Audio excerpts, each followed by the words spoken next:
ये इंडिया जो है ना डिफेंस की तरफ बहुत बढ़ रही है। Okay. अपनी बजट सारे डिफेंस पे खर्च कर रही है। और इंडिया ने जो है ना अभी K4 मिसाइल भी लॉन्च कर दिया, बैलिस्टिक मिसाइल, और जो न्यूक्लियर वेपन्स को मिसाल वो एग्जैक्टली थ्रो न्यूक्लियरी पावर्ड है। न्यूक्लियरी पावर्ड है, और ये सब मेरीन है ना। ओके तो ये इंडिया जो है ना ये अभी सबसे बड़ा दुश्मन तो पाकिस्तान इंडिया का, और चाइना भी दुश्मन है। चाइना के पास चूंकि मिसाइल पहले से था, अब इंडिया ने ये लॉन्च कर दिया है। अब अगर इंडिया इसमें सक्सेसफुली हो जाती है, बिल्कुल कामयाब हो जाती है ना, तो इससे तो इंडिया की डिफेंस को बहुत मिसाल स्ट्रॉन्ग करेगा। ठीक है। और ये इंडिया जो है ना बांग्लादेश के साथ इसके हालात ख़राब है, लड़ रही है, यानी उनके साथ उनकी दुश्मनी है। ये बांग्लादेश को भी ये दिखाना चाहते हैं कि हमारे पास एक बहुत स्ट्रॉन्ग मिसाइल सही है। है, और पाकिस्तान को भी दिखाना चाहते हैं। ओके क्योंकि पाकिस्तान की आर्मी बहुत स्ट्रॉन्ग है। तमाम कंट्रीज पाकिस्तान से आर्मी मंगवाती है आजकल, बेशक कोई चीज़ मंगवाए ना मंगवाए, आर्मी मंगवाती है। ओके इसराइल के लिए भी उन्होंने कहा कि आर्मी हमें चाहिए, सही और आर्मी बहुत स्ट्रॉन्ग है। सही और है। पाकिस्तान आर्मी माशाल्लाह उनके ऊपर बजट भी हम सही खर्च करते ठीक है। हैं, और वो स्ट्रॉन्ग भी है, उनकी अपनी कंपनीज भी है।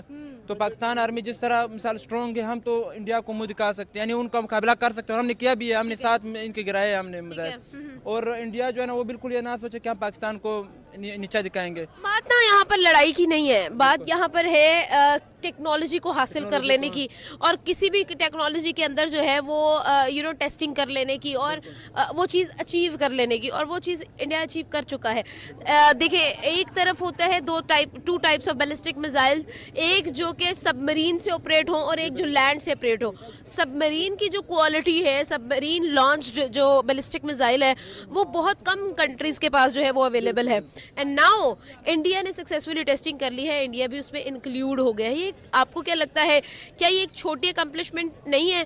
क्योंकि लड़ाई की बात बाद में आती है, पहले टेक्नोलॉजी की बात। पाकिस्तान के पास भी बहुत टेक्नोलॉजी है। Okay. पाकिस्तानी आर्मी सिर्फ दिखाना नहीं चाहती, हालांकि जैसे ही हम इंडिया जो है ना हमारे साथ टेक्नोलॉजी का मुकाबला करेगी, पाकिस्तान तो उनको पीछे छोड़ देगा। ओके पाकिस्तान जैसे इंडिया ने एटम बम बनाया, हमने भी बना लिया। ओके ये इंडिया जो है ना लोगों को दिखाने की कोशिश कर रही है, राइट और पाकिस्तान भी इनसे कम नहीं है, और चाइना भी इनसे कम नहीं है। ये बीजिंग तक अगर वार कर सकती है, टारगेट अचीव कर सकती है, तो इसी तरह चाइना के पास भी है। बिल्कुल, चाइना के पास तो बहुत टाइम से है, एंड चाइना के पास डबल द कैपेसिटी है। अगर इनकी 3500 है तो उनके पास 7000 की कैपेसिटी अवेलेबल है।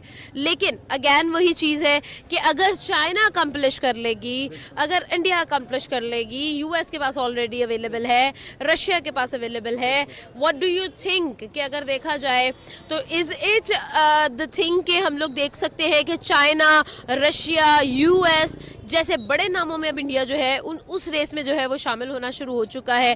बिकॉज जब चांद पे जाने की बात आई तो इंडिया चौथा ऐसा कंट्री बन गया जिसने सॉफ्ट लैंडिंग की।